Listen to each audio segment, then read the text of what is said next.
আপনি কি জানেন, যদি কেউ তার সম্পদের জাকাত না দেয়, কিয়ামতের দিন সেই সম্পদই তার জন্য ভয়ঙ্কর শাস্তির কারণ হতে পারে। হজরত আবু হুরাইরা রাদিয়াল্লাহু তাআলা আনহু থেকে বর্ণিত, রাসূলুল্লাহ সাল্লাল্লাহু আলাইহি ওয়াসাল্লাম বলেছেন, যাকে আল্লাহ সম্পদ দিয়েছেন কিন্তু সে তার জাকাত আদায় করে না, কিয়ামতের দিন সেই সম্পদকে বিষধর সাপ বানিয়ে তার গলায় পেঁচিয়ে দেওয়া হবে। সাহিহ বুখারী। ইসলাম 5টি স্তম্ভের উপর প্রতিষ্ঠিত। হজরত ইবনে উমার রাদিয়াল্লাহু তাআলা আনহু থেকে বর্ণিত, রাসূলুল্লাহ সাল্লাল্লাহু আলাইহি ওয়াসাল্লাম বলেছেন, ইসলাম প্রতিষ্ঠিত হয়েছে 5টি বিষয়ের উপর: আল্লাহ ছাড়া কোনো ইলাহ নেই এবং মুহাম্মদ সাল্লাল্লাহু আলাইহি ওয়াসাল্লাম আল্লাহর রাসূল, এ সাক্ষ্য দেওয়া, নামাজ কায়েম করা, যাকাত দেওয়া, রমজানের রোজা রাখা এবং সামর্থ্য থাকলে হজ করা। সহিহ বুখারী ও সহিহ মুসলিম।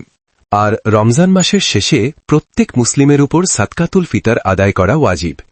হযরত ইবনে আব্বাস রাদিয়াল্লাহু থেকে বর্ণিত, রাসূলুল্লাহ সাল্লাল্লাহু আলাইহি ওয়াসাল্লাম বলেছেন, রোজাদারের অপ্রয়োজনীয় কথা ও ভুল থেকে পবিত্র করার জন্য এবং গরিবদের খাদ্যের ব্যবস্থা করার জন্য সাদকাতুল ফিতর ফরজ করা হয়েছে। আবু দাউদ।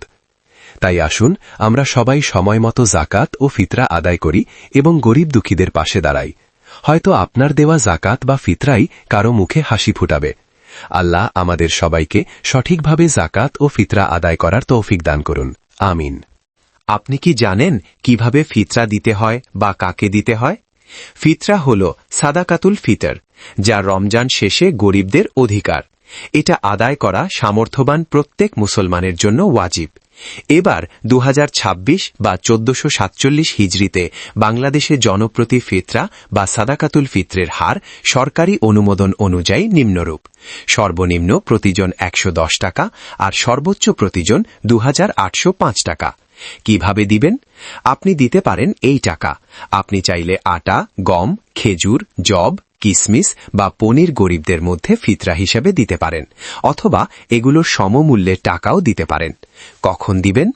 সবচেয়ে উত্তম সময় ঈদুল ফিতরের নামাজের আগে, যাতে গরিব মানুষও ঈদের দিন খুশি থাকতে পারে। কাকে দিবেন?